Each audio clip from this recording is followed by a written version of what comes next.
இபாதத்திலே ஆர்வமாகுதல். இன்று இந்த சமூகம் போராடுகிறது. அதை பார்க்கும் பொழுது ஆலிம்களுக்கு, மார்க்க அறிஞர்களுக்கு சந்தேகம் வருகிறது. இந்த போராட்டங்கள் எதற்கு? ஃபஜ்ருடைய தொழுகையை பள்ளியில் வந்து தொழாமல். அல்லாஹ்வுடைய தூதர் ஸல்லல்லாஹு அலைஹி வஸல்லம் சொன்னார்கள், முஹம்மதின் சமுதாயமே, வெற்றி வேண்டுமா உனக்கு? உலகத்தின் ஆட்சி அதிகாரங்கள் வேண்டுமா? அல்லாஹ்வின் பாதுகாப்பு வேண்டுமா? காலையிலே ஃபஜ்ருக்கு பள்ளியிலே அதான் சொல்லப்பட்ட பிறகு பள்ளியை நோக்கி விரண்டு சென்று முதல் சஃபிலே தக்பீர் கட்டி உலக முஸ்லிம்கள் வெளியே பள்ளியை விட்டு ஒரு தினம் வெளியே வந்தால் போதும், அல்லாஹ்வுடைய உதவி அவர்கள் பள்ளியை விட்டு வெளியே வரும் பொழுது அவர்களுடைய காலுக்கு அடியில் கிடக்கும். அல்ஹம்துலில்லாஹி ரப்பில் ஆலமீன். அல்லாஹ்வுடைய தூதர் சொன்னார்கள், யார் ஒருவன் ஃபஜ்ருடைய தொழுகையை ஜமாஅத்தோடு தொழுகிறானோ அன்றைய முழு தினத்துடைய பாதுகாப்பையும் அல்லாஹ் எடுத்துக் கொள்கிறான். ஒட்டுமொத்த முஸ்லிம் சமூகமும் ஃபஜ்ருடைய தொழுகையை பள்ளியிலே சென்று தொழுதால் அன்ற முழு சமூகத்துடைய வெற்றியின் பொறுப்பையும் அல்லாஹ் எடுத்துக் கொள்கிறான்.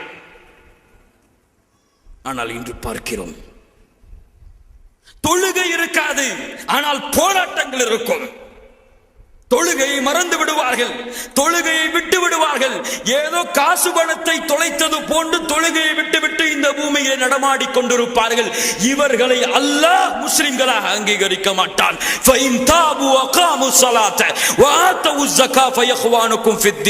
யார் தொழுகையை நிறைவேற்றி ஜகாத்தை கொடுத்து ஷிர்கில் இருந்து அல்லாஹ்விடத்திலே பாவ மன்னிப்பு கேட்டார்களோ அவர்கள் தான் உங்களுடைய மார்க்க சகோதரர்கள். அல்லாஹ்வுடைய தூதர் முஹம்மது ஸல்லல்லாஹு அலைஹி வஸல்லம் சொன்னார்கள், அல்லாஹுல்லதி பைனனா வ பைனஹும் அஸ்ஸலா ஃபமன் தரக்கஹா ஃபகத் கஃபர். ஒரு முஸ்லிமுக்கும் ஒரு காஃபிருக்கும் இருக்கக்கூடிய இடைவெளி தொழுகைதான். எவன் தொழுகையை விடுகிறானோ அவன் காஃபிராகி விடுகிறான், அல்லாஹ்வுடைய மார்க்கத்தை மறுத்து விடுகிறான். சஹாபாக்கள் சொல்லுகிறார்கள், எங்களுடைய காலத்திலே எதை விடுவதையும் நாங்கள் குஃப்ராக கருத மாட்டோம், தொழுகையை விடுவதை தவிர. மார்க்க அறிஞர்கள் சொல்லுகிறார்கள், இமாம் ஷாஃபி ரஹ்மத்துல்லாஹி அலைஹியுடைய ஃபத்வா, எவன் தொழுகையை விடுகிறானோ 3 நாட்கள் அவனுக்கு அவகாசம். 3 நாளிலும் அவன் தொழுகையை எடுத்துக் கொள்ளவில்லை என்றால் 3வது நாளுடைய இரவிலே அவன் முர்த்தத், மதம் மாறியவன் என்ற அடிப்படையிலே அவனுடைய தலையை நீங்கள் வெட்டிவிட வேண்டும். அவனுக்கு முஸ்லிம் கபுர்ஸ்தானிலே இடம் கிடையாது. அவனுக்கு ஒரு முஸ்லிமான பெண்ணை திருமணம் செய்து கொடுக்க கூடாது. அவனுக்கு முஸ்லிம்களுடைய வாரிசுரிமை சட்டம் கிடையாது. அவனை இறந்து விட்டால் குளிப்பாட்ட கூடாது. சாக்கு மூட்டைகளை கட்டி தொழுகையிலே குப்பையிலே எறிந்து விட வேண்டும். அபு ஹனீஃபா ரஹ்மத்துல்லாஹி அவர்கள் மட்டும்தான் இந்த விஷயத்தில் லேசான ஒரு சட்டத்தை சொல்லி இருக்கிறார்கள். அவன் தொழுகையை நிறைவேற்றும் வரை அவனை அடித்துக் கொண்டே இருங்கள், மரணித்தாலும் சரி. மாலிக் ரஹ்மத்துல்லாஹி அலைஹி, அஹ்மத் பின் ஹம்பல் ரஹ்மத்துல்லாஹி அலைஹி அவர்கள் எல்லோருடைய ஃபத்வாவும் 3 நாட்கள் தான் அவகாசம். 3 நாளும் தொழுகையை நிறைவேற்றவில்லை என்றால் மார்க்கத்தை விட்டு வெளியேறியவன் வெட்டி விடுங்கள். இன்று ஜும்ஆ வாசிகளாக வாழ்ந்து கொண்டிருக்கிறார்கள் முஸ்லிம்கள். வெள்ளிக்கிழமை பார்த்தால் பள்ளிகளில் இடம் இருக்காது. காலை ஃபஜ்ர் தொழுகையில் பார்த்தால் இமாமும் முஅத்தினும் நின்று கொண்டிருப்பார்கள். எத்துணை பள்ளிகளிலே இந்த காட்சியை பார்க்கிறோம்.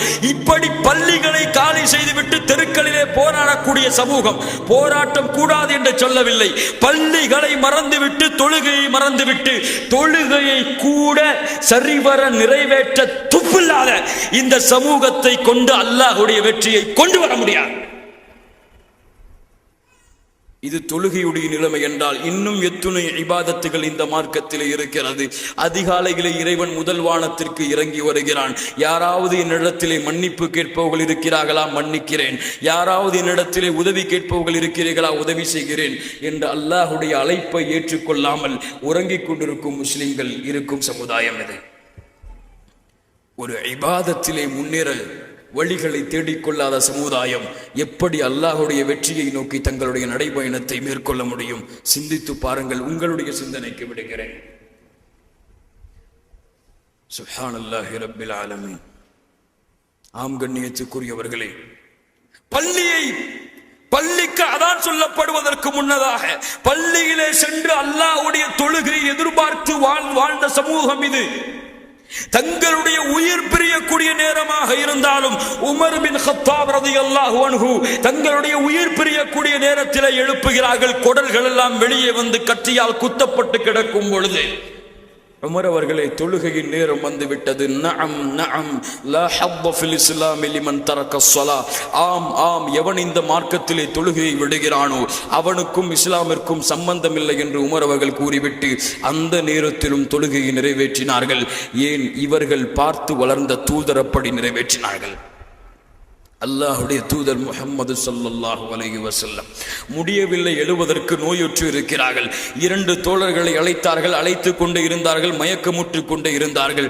கடைசியாக 2 தோழர்களையும் அழைத்து 2 தோழர்களுடைய தோல் மாட்டிலும் தன்னுடைய கைகளை போட்டவாறு கால்களை பூமியில் தரதரவனை இழுத்து அல்லாஹுடைய தூதர் ஸல்லல்லாஹு அலைஹி வஸல்லம் ஜமாஅத்துடைய தொழுகையை நிறைவேற்றி வந்ததை உங்கள் வரலாறுகளில் நீங்கள் பார்க்கலாம்.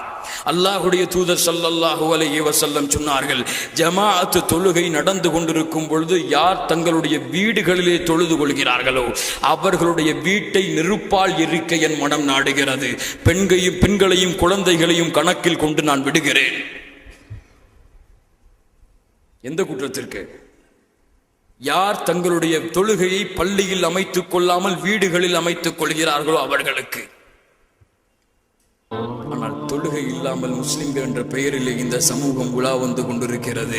இந்த சமூகத்திற்காக அல்லாஹ் உதவி செய்ய வேண்டும் என் அன்பு சகோதரர்களே. இல்லா மாஷா அல்லாஹ், அல்லாஹ் பாதுகாத்த நல்ல கூட்டமும் இந்த சமுதாயத்திலே வாழ்கிறது. பள்ளிக்கு அதான் சொல்லப்படுவதற்கு முன்னதாகவே அடுத்த வக்திற்கு எப்போது பள்ளிக்கு செல்ல வேண்டும் என்று கணக்கிட்டு தங்களுடைய நேரங்களை வடித்துக் கொண்டு எந்த இடத்தில் எப்படிப்பட்ட சூழ்நிலையில் வாழ்ந்தாலும் அல்லாஹுடைய கட்டளையை நிறைவேற்றுவதற்கு ஆவலுடன் உள்ளத்திலே காத்து கொண்டிருக்கக்கூடிய சமூகமும் இந்த சமூகத்திலே வாழ்ந்து கொண்டிருக்கிறது. அல்லாஹ் அந்த கூட்டமாக என்னையும் உங்களையும் ஆக்குவானா.